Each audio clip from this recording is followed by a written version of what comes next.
नमस्कार, मैं हूं विनय पाठक। की भारत न्यूज में आपका स्वागत है। सरकार बार बार कह रही है कि उसने करोड़ों का राहत पैकेज घोषित किया है, लेकिन जमीनी हकीकत कुछ और है। किसानों के खातों में राहत की रकम अभी तक नहीं पहुंची है। खेतों में उनकी फसलें बर्बाद हो गई हैं और वे रोज असहाय महसूस कर रहे हैं। क्या यही है आपकी जिम्मेदारी? क्या यही है आपकी संवेदनशीलता? राहत पैकेज केवल अखबारों में दिखाई दे रहा है, जमीन पर उसका कोई असर नहीं है। आज भी किसान अपने खून पसीने से धरती को सींचते हैं, लेकिन सरकार उनके आंसू भी नहीं देख रही। राष्ट्रीय भीमसेना पार्टी राष्ट्रीय अध्यक्ष आर पांडियन की तरफ से स्पष्ट शब्दों में सरकार को खुला चैलेंज दिया गया है कि अगर राहत पैकेज समय पर किसानों को नहीं दिया गया तो हम सड़कों पर उतरेंगे, आवाज बुलंद करेंगे और तब तक संघर्ष करेंगे जब तक हर किसान को उसका हक नहीं मिलता। किसान देश के रीढ़ हैं, उनके साथ अन्याय किसी कीमत पर बर्दाश्त नहीं होगा। साथ ही हम सरकार से मांग करते हैं कि गौ संरक्षण नियमों में तात्कालिक बदलाव किए जाएं।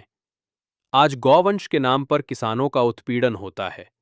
असली मुद्दा गौ रक्षा की जगह किसानों पर दमन बन गया है। हमारी मांग है कि गौवंश को बचाने के लिए सरकार के द्वारा मिलने वाली सहायता सीधे किसानों के खाते में पहुंचे। नियम ऐसे हों कि वास्तविक गौ रक्षा और किसान की सुरक्षा दोनों सुनिश्चित हो सके। हम चाहते हैं किसान को सम्मान मिले, गौवंश की उचित रक्षा हो और गौवंश के नाम पर चल रहा उत्पीड़न पूरी तरह बंद हो। राष्ट्रीय भीमसेना पार्टी राष्ट्रीय अध्यक्ष आर पांडियन ने चेतावनी दी है, अगर सरकार नहीं सुनती तो राष्ट्रीय भीमसेना पार्टी का हर कार्यकर्ता और किसान भाई सड़कों पर उतरकर आंदोलन करेगा। ये सीधा संदेश है सरकार के लिए, राजनीति बहुत हो चुकी, अब इंसानियत का वक्त है। किसानों की ताकत को कम मत आंकिए। यदि उनका अधिकार नहीं मिला तो हमारी लड़ाई चौक से संसद तक पहुंचेगी। बाढ़ आने से किसान बहुत त्रस्त है। आपने देखा होगा किसानों की खेती मतलब नष्ट हो गई, उनके घर मतलब बह गए, प्लस उनके पशु है सब मतलब मर गए, प्लस वो जो मिट्टी होती जो खेतों में जो मिट्टी वो बह गई। ऐसा बहुत बड़ा मतलब आपदा आई हमारे महाराष्ट्र के किसानों पर उस पर। और उसके साथ ही साथ आपने देखा गौरक्षण की वजह से भी, जो गौरक्षक कायदे की वजह से भी किसान त्रस्त था। तो बलिराजा जो है वो मतलब कि आत्महत्या करने के कगार में है। और ये जो सरकार है अपनी, जो महाराष्ट्र सरकार है, और अपने किसानों का दुर्भाग्य है कि अगर अभी इलेक्शन पीरियड होता ना तो सरकार बड़ी बड़ी घोषणाएं करती और अभी अकाउंट में पैसे ट्रांसफर करती। लेकिन अभी क्या, अभी इलेक्शन हो चुका है, अब कोई इलेक्शन नहीं है, तो इसके वजह से किसानों को पूरी मदद जो होनी चाहिए मदद कर रही है। सरकार ने अभी पैकेज जाहिर किया, लेकिन वो पैकेज मतलब ना ऊँट के मतलब मुँह में जीरे जैसा है। तो मैं तो उसके लिए हम लोग का मतलब कि भीमसेना का ऐसा है कि भाई ये जो उन्होंने जाहिर किया ये बराबर नहीं है। हमारी मांग ये थी कि एक मतलब कि 1 एकड़ पर एकड़ जमीन में 50,000 रुपया, वो भी 16 तारीख से पहले, ये जो 16 तारीख दिवाली से पहले जो 16 तारीख उससे पहले किसानों के अकाउंट में पैसे जाना चाहिए। आपने देखा होगा ये सरकार ने वो लाड़की बहन योजना का भी पैसा रोक दिया है और जो पैकेज डिक्लेयर किया वो भी रोक दिया है, दे नहीं रही है। ये सरकार जो है उदासीन सरकार है, ये किसानों की मदद बिल्कुल नहीं करना चाहती है, क्योंकि अभी कोई इलेक्शन नहीं है, कुछ नहीं है। अभी आपने देखा बिहार में मोदी जी गए, उधर बड़े बड़े पैकेज का डिक्लेयर किया, क्यों, उधर इलेक्शन है, पर इधर इलेक्शन नहीं है महाराष्ट्र में। अपने जब इधर इलेक्शन था तो इधर लाड़की बहन योजना और टोल माफ जो किया उन्होंने, क्योंकि उनको वोटर खरीदने थे, इनडायरेक्टली वो ब्राई कर रहे थे। तो अभी यहाँ पर किसान मर रहा है। मेरे को सुबह 2-3 दिन पहले फ़ोन आया कि बच्चे जो प्राइमरी स्कूल के बच्चे हैं उनके घर के अंदर जो पानी भरने की वजह से उनके पास किताब नहीं है पढ़ने के लिए। जो किताब थे वो भी सड़ गए, मतलब बरसात के पानी की वजह से वो पूरे ख़राब हो गए। और मतलब ऐसा हो गया कि बच्चों को, वो जो प्राइमरी स्कूल के बच्चे उनके किताब तक नहीं है। तो वहाँ के स्थानिक जो है आमदार, नगर सेवक, जो बीजेपी के हैं सब जगह पे, कुछ उन लोग अपनी मतलब की मदद करने की कोशिश ही नहीं कर रहे। शेतकरी को मतलब होता है ना, कुछ अपनी तरफ से करना चाहिए, कुछ करने की कोशिश नहीं कर रहे। तो मेरा सरकार, इस उदासीन सरकार से विनती है कि वो लोगों का गुस्सा ना देखे, ठीक है, शेतकरी को गुस्सा ना देखे, उनका अंत ना देखे।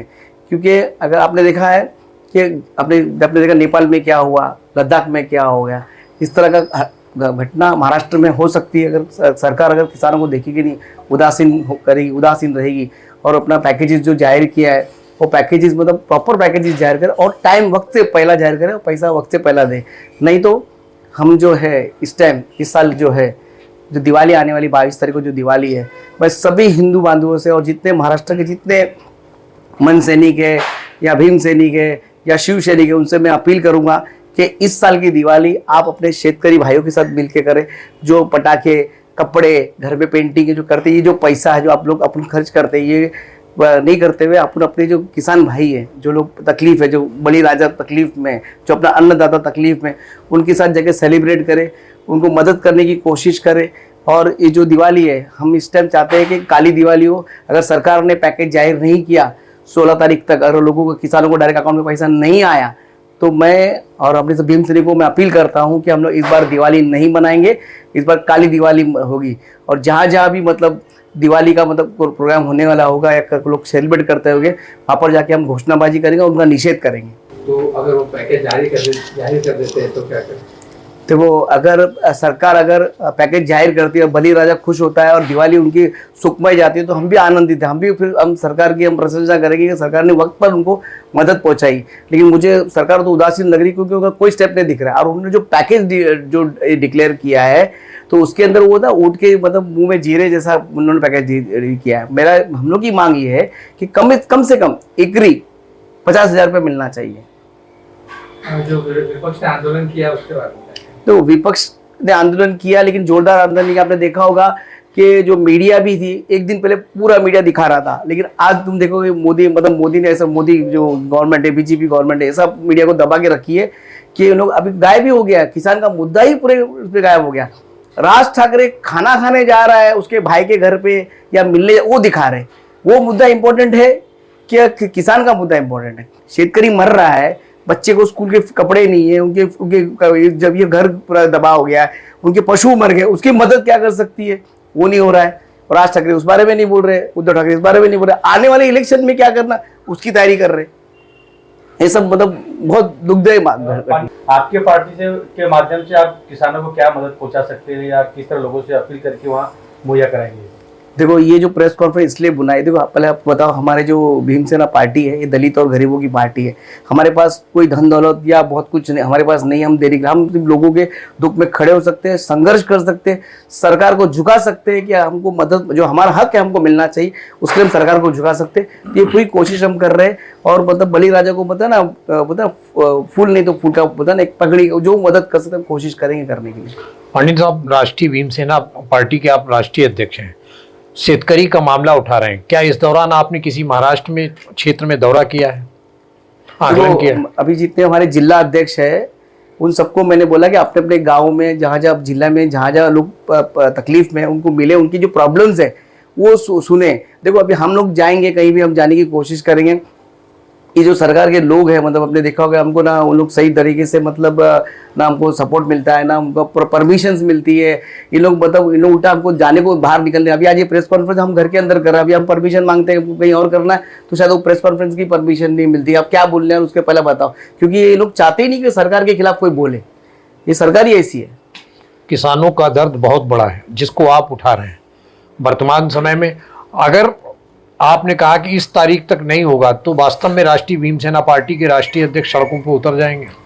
बिल्कुल। अगर 16 तारीख तक अगर सरकार ने, अगर लोगों को, जो शेतकरी को अगर मदद नहीं पहुंचाई, जो हमने मांगनी की है, मतलब एकरी 50,000 का हमारी मांग है, कम से कम उतना तो मिलना ही चाहिए। अगर नहीं मिला, ये जो बाकी जो योजना है, लाड़की बहन, ये सब का पैसा रोक कर पहले किसानों को मदद की जाए, ये हमारी मतलब मांग है। अगर नहीं होगी मांग पूरी, तो 17 तारीख से लेकर दिवाली तक आप देखना, जिले जिले में हमारे जितने भीम सैनिक हैं वो सब रास्ते में उतरेंगे और इस सरकार को मतलब नींद हराम कर देंगे। और मैं खुद रास्ते में उतरूंगा, आपको बता रहा हूँ। आपने 50,000 रुपए एकड़ की मदद मिलने की बात कही है, तो कम से कम मिनिमम हम 50,000 मांग रहे, क्योंकि आपने देखा होगा शेतकरी का फसल तो बर्बाद हुए जो मिट्टी जो होती है, जो किसान की जो खेतों की मिट्टी वो बह गई है, वो तो समझो 50,000 में कुछ होने वाला है। लेकिन फिर भी होता है ना, कुछ नहीं तो मतलब फूल की पाखड़ी सरकार ने मदद करनी चाहिए, ये वो बहुत जरूरी है। इसके लिए हमने 50,000 की मांग की है। क्या जरूरत पड़ी सर, इतने भीमसेना को इस पर प्रेस कॉन्फ्रेंस और आंदोलन करने की जरूरत पड़ सकती है? देखिए, आपने देखा होगा अभी जो शिवसेना पार्टी उद्धव जी की पार्टी है, फिर वो सिंधे जी की पार्टी, सब सरकार में बैठी हुई। अभी जो उद्धव जी की पार्टी है, मन से जो अलग जो पार्टी है, उन सबका अभी पूरा फोकस है ना नगर पालिका पे, और खास करके मुंबई के नगर पालिका पे। अगर ये मतलब दुर्भाग्य है कि हमारे मुंबई में खेती नहीं है, अगर हमारे मुंबई में शेतकरी होती तो शायद ये भी पैसा गिरता। तो ये हमारा मुंबई का मतलब क्या, हमारे शेतकरी का दुर्भाग्य है कि मुंबई में खेती नहीं है, ना तो इधर खेती होती ना तो इसके लिए भी इन लोग लड़ते। तो अभी फिलहाल इनका पूरा फोकस इनका नगर पालिका पे, इनको कब्जा करना नगर पालिका पे, इसके वजह से जो किसान को मतलब बाजू किया जा रहा है। सर प्रेस कॉन्फ्रेंस कर रहे हैं, इस दौरान आपके बैनर लगाया गौ रक्षण कायदा संशोधन झालीचा पाहिजे, क्या है इसका, क्या उद्देश्य, क्या मांग? देखो, गौ रक्षा का मुद्दा तो मतलब ये जो कायदा बना है, गौ माता हमारी भी माँ है, जो देसी गाय वो भी हमारी माँ है।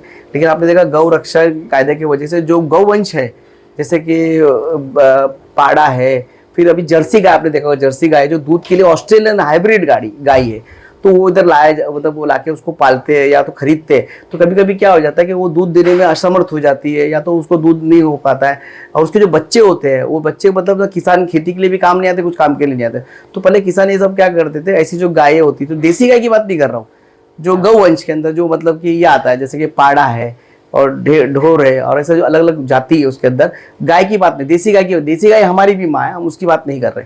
लेकिन उसके अंदर क्या हो रहा है, जो चीज़ें हैं, ये जो गायें हैं, तो इनको जब शेतकरी पहले क्या करता था, जो आठौड़ा बाजार है उधर व्यापारी लगे उधर बेचते थे, उसके बदले फिर नई गाय नई भैंसें खरीदी जाती थी। लेकिन बीच में जो गौवंश के कायदा बनने से जो गौ रक्षक बोल के नया एक ब्रिगेड तैयार हो गया, जो मतलब कि उनका मतलब कि वो तो बेरोजगार थे, तो उनको एक नया फंडा मिल गया। इनके जो आका है इनको फाइनेंस करते हैं, इनको स्कॉर्पियो गाड़ी, हथियार क्या क्या देते हैं, और इनका काम क्या होता है, ऐसी गाड़ी को पकड़ना जहाँ पर मतलब भैंस जा रही है, ठीक है, ऐसा नहीं कि गाय जा रही है, उसमें भैंस जाता है, जर्सी गाय जाती है, ऐसे को पकड़ते हैं, पुलिस स्टेशन को पहले खुद पकड़ते हैं, फिर पुलिस से सेटिंग करके उसको अपने जो मतलब सेटिंग वाले जो गौशाला उधर डालते हैं, वहाँ पर डालने के बाद वहाँ से जो है वो फिर चले जाती है कत्ल खाने में या किधर जाती है वो पता नहीं, वो अलग रैकेट चलता है। तो ये जो किसान है उसके अंदर जो मतलब ये जो इस तरह के होने की वजह से किसान जो बेचकर जो नए गाय ले लेता था वो ले नहीं पा रहा है। अच्छा, अभी जो अभी जो व्यापारी लोग पहले जर्सी गाय को ले लेते थे या पाड़े को या पाठ को ले लेते थे, पाड़ गाय को, पाठ भैंस को ले लेते थे, वो डर के मारे ले रहे, तो अभी वो किसान तो उसको भूखा नहीं मार सकता है, तो लास्ट में उसको खुला छोड़ देता है। कहीं ना कहीं इसके लिए बहुत बड़ा रैकेट चलाया जा रहा है कत्ल खाने को लेकर बेचने। बिल्कुल बिल्कुल, जो गौ रक्षण कायदे का मतलब बहुत दुरुपयोग हो रहा है कि सरकार ने ना हिंदुओं को खुश करने के लिए ना एकदम मतलब बिना रिसर्च किए, बिना समझ के, आगे का पीछे का सब कुछ करके उसको नहीं करना चाहिए, खुश करने के लिए सरकार ने गौ रक्षण कायदा बना दिया। इसकी वजह से ना उसका मतलब जो अभी एक्शन का रिएक्शन या होता ना इम्पैक्ट, तो अभी हो रहा है। अब शेतकरी मर रहा है, ठीक है, इससे मतलब हिंदुओं को लेना देना नहीं है, इसमें से जो शेतकरी जो पालता था, जो भैंस गाय जो पालता है, और इसके अंदर जो गौ रक्षक बोल के जो ये जो बने, उनको मेरा गौ रक्षक जो ब्रिगेड उनको बोलना ये है, और गौशाला जो चला रहे हैं उनको बोलना ये है कि आप लोग है ना, जो जिसके पास देसी गाय है, जो तबेले में गाय है, उनके जो बेचारे पालते हैं उसको, गाय को पालते हैं, तो उनके पास जब गाय का मतलब जो प्रॉब्लम होता है, उसको चारा देना है, उनका मतलब गोबर हटाना है, उनका जो सेवा करना है, तो गौ रक्षक वो सेवा क्यों नहीं करते, वो क्यों नहीं सेवा करते? मेरा गौ रक्षक को विनती है, अगर आपको सही में गाय से प्यार है तो गौ रक्षक जो जहाँ गाय पली जाती है उसको डायरेक्ट चारा दे, गोबर उठाए, सब कुछ साफ सफाई करे, वो ख्याल रखे, वो भी पालेगा। और सरकार को भी विनती है कि जहाँ शेतकरी है उसको डायरेक्ट मतलब जो बेनिफिट है वो शेतकरी के अकाउंट में दे, तो गौशाला को देने की जरूरत क्या है? क्यों गौशाला की है ना, गौशाला की ऐसी हालत है, आप जाके देखना कि उनके इन्वेंट्री में 500-400 गाय दिखेगी, और वास्तव में वो स्थिति में 25 भी नहीं मिलेगी आपको, गाय भैंस मिलेगी भी नहीं। और गौशाला का नाम गौशाला है, पर आप देखोगे जो रेड में पकड़ी जाती है वो भैंसे होती है या पाड़ा होता है या कुछ और जातीय होती है, वो गौशाला उनको लेने की जरूरत क्या है? जब उनको दिया जाता है तो उन्होंने मना करना चाहिए। और पुलिस ने भी अगर कोई रेड करते हैं तो वेटेरियन डॉक्टर को लाके वो चेक करे कि वो गाय है कि देसी गाय है, क्या भैंस है, क्या पाड़ा है, क्या गौवंश का कौन सा मतलब ये है, वो देखकर फिर उसके ऊपर मतलब FIR किया जाए, क्योंकि उसमें शेतकरी ही मरता है लास्ट में, बाकी किसी का कुछ नहीं जाता है। बहरहाल खबरों का सफरनामा करते हैं समाप्त। विनय पाठक को दीजिए इजाजत, हम फिर मिलते हैं नई खबर नए सफर के साथ। लेकिन चलते चलते गुजारिश, विनती, अनुरोध, यदि आपके आसपास कोई घटना घटित हुई या कोई समस्या है और आप उसे हम तक पहुंचाना चाहते हैं तो हमारी स्क्रीन पर दिखाए जा रहे नंबर पर आप सीधे संपर्क कर सकते हैं। साथ ही आपसे अनुरोध, आप हमारे चैनल को लाइक, शेयर, सब्सक्राइब करना ना भूलिए। धन्यवाद।